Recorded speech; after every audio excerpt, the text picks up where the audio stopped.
विक्रांत महाडिक आपल्या कंपनीचे नवीन एमडी असणार आहेत. माधव काका, अहो ऐकलं का आता आबा काय म्हणले?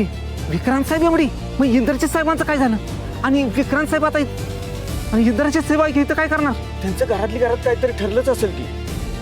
तू कशाला एवढी चिंता करतो? अहो पण माधव काका, हे विक्रांत साहेब काय शानो माणूस आहे वे? अहो उघड डोक्याला ताप होणार आहे बघा. ते बी खरंच आहे म्हणा. काय व्हायचं आता काय माहिती. मला कल्पना आहे विक्रांतला एमडी समजून घेण्याकरता तुम्हाला थोडं कठीण जाणार आहे, पण काळजी करू नका.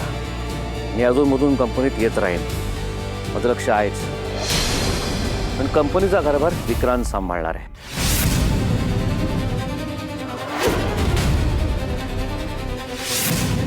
पण आबा याचा अर्थ आता इंद्र सरांना त्याला काही सांगायचं आहे. तुम्ही सगळ्यांनी विक्रांतला रिपोर्ट करायचं, त्यांचे डिसिजन फॉलो करायचे.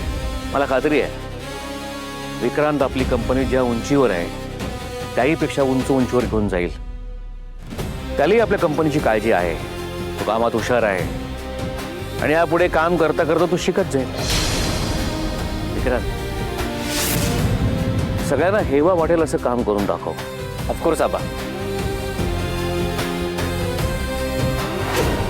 आणि तुम्ही तुमचा उत्साह मावळू देऊ नका. बघा, मला शब्द दिलाय, मी अधूनमधून कंपनीमध्ये येणारच आहे, माझं लक्ष असणारच आहे आणि मी माझा शब्द पाळेन.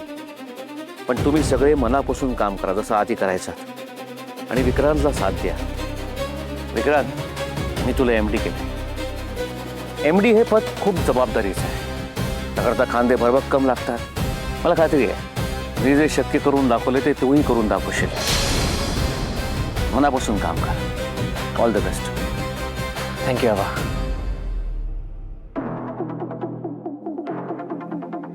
आणि तुम्ही माझा शब्द पाळा आणि कामाला लागा. येतो मी.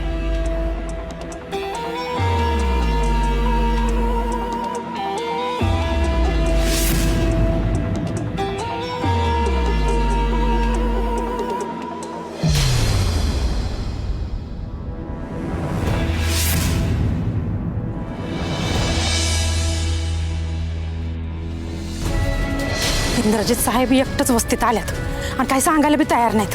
म्हणजे काहीतरी वाईट घडले, काय झालंय ती मला कळलंच पाहिजे.